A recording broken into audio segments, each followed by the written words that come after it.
Hi, welcome to Amit Narayan blog. आशा करता हूँ आप सब बहुत अच्छे होंगे क्योंकि मैं भी बहुत अच्छा हूँ। सुबह के 4 बज रहे हैं, आँख में कोई नींद नहीं है। वाइफ सो रही है तो सोचा क्यों ना एक नया ब्लॉग ही बना लिया जाए। यूट्यूब पर सर्च करते हुए देखा कि एक भाई अपने चैनल पर भूतिया कहानी कह रहे थे, तो सोचा क्यों ना मेरे संग घटा हुआ कोई सच्ची कहानी आप लोगों के साथ साझा किया जाए। तो ये कहानी है 2007 का। तब मैं बहुत छोटा था। मेरी बहन और मैं दोनों आंगन पर बैठकर खेल रहे थे। रात तकरीबन 10:30 बज रहा था। तो उस समय आसपास का सब घर बंद हो जा रहा था। लाइट उतना नहीं था, अमावस का रात था, पर मेरे आंगन पर लाइट था इसलिए मुझे कोई फ़र्क नहीं पड़ रहा था। उसी समय मेरी बहन मुझे कहती है कि जाओ अमित, जाकर 10 रुपए का कपूर लेकर आओ। तो मैंने कहा दीदी ठीक है कपूर लेकर आता हूँ। तो कितने का कपूर लाऊंगा? 10 रुपए का। तो लिटरली उसी समय एक घटना घटा। मेरी दाईं ओर मेरी बहन बैठी थी और मेरी बाईं ओर के कान पर किसी ने हामी भरी, लाइक तो उसी समय मेरी शरीर का जितना रोम था वो सब खड़ा हो गया, क्योंकि मेरी दाईं ओर मेरी बहन है और मेरी बाईं ओर कोई नहीं था। लिटरली वो पूरा एरिया खाली है। तो मैंने दौड़कर कॉर्नर में जाकर देखा तो कुछ ही नहीं था। बैक आकर दीदी से पूछा, दीदी आपका कुछ आपको कुछ सुनाई दिया है? तो दीदी कहने लगी कि तुझको कुछ सुनाई दिया है क्या?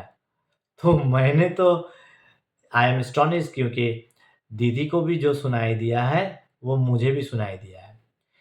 इसके थोड़ी देर बाद पापा बाहर आते हैं। पापा आकर कहते हैं, भाई-बहन में क्या खुसर-फुसर चल रहा है? तो मैंने कहा, पापा मेरी बहन दीदी मेरी राइट साइड में बैठी हुई है। अब वो मुझे कहती है कि जाओ कपूर लेकर आओ, और मेरी बाईं ओर के कान पर किसी ने हावी भरी है और वो मुझे कहता है तो हम लोग आपको क्या बताएं? तो पापा ने जो कहा वो शायद ही मैं और मेरी बहन सुनने के काबिल थे। पापा कहते हैं कि मैं घर के अंदर से सुन रहा हूँ तुम्हारे पास कोई आकर हावी भर रहा है, इसलिए ही मैं बाहर आया हूँ। तो ये सुनने के बाद मैं और मेरी बहन दोनों ही एस्टोनिश हो गए। इसके बाद पापा मुझे कहता है जाओ कपूर लेकर आओ। तो मैं गया। लोकल एरिया में छोटा-छोटा शॉप खुला रहता है तो वहाँ से लिया, लेकर आया। लेके आने के बाद मेरी दीदी को दिया। तो पापा ने दीदी को कहा तुम अंदर जाओ। पापा मेरे साथ आंगन में बैठ गए। तब मैंने पापा से कहा, पापा ये सब क्या हो रहा है? ये तो कभी हमारे किसी के साथ हुआ नहीं। ये तो बहुत डरावनी है।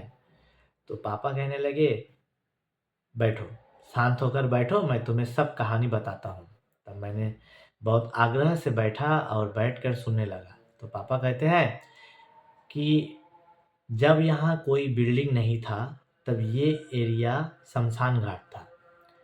यहाँ पर बहुत जगह से आदमी अपना परिजन का लाश लेकर यहाँ रखने आते थे, क्योंकि यहाँ रख कर आज मेरा एरिया में जो मेरे एरिया में जो घर है, ये एरिया पे लाश रखा होता था और श्मशान कुछ दूर था।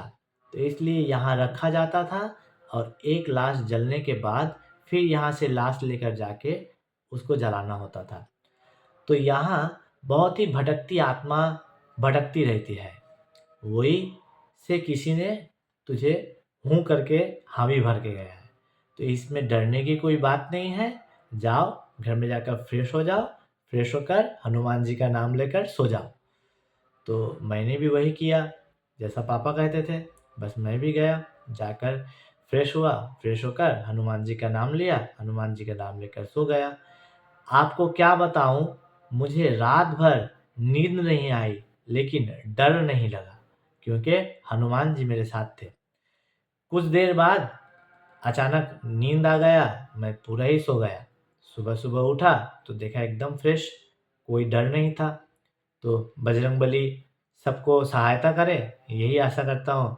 मेरे चैनल में जो सब नए सब्सक्राइब कर रहे हैं, भाई सबको धन्यवाद, और जो नहीं किए हो प्लीज़ सब्सक्राइब कीजिए। मुझे अपना कोई भी कहानी शेयर कीजिए, और ऐसा अगर महसूस होता है कि मेरा ये भूतिया कहानी आप लोगों को पसंद है और भी आप सुनना चाहते हो, तो मुझे कमेंट कीजिए। मेरे इर्द-गिर्द और मेरे पास मेरी फैमिली में भी बहुत ऐसा भूतिया कहानी है जो मैं आप लोगों के साथ साझा कर सकता हूँ। तो मेरे साथ बने रहिए, फिर से आपसे मुलाकात होगी। धन्यवाद।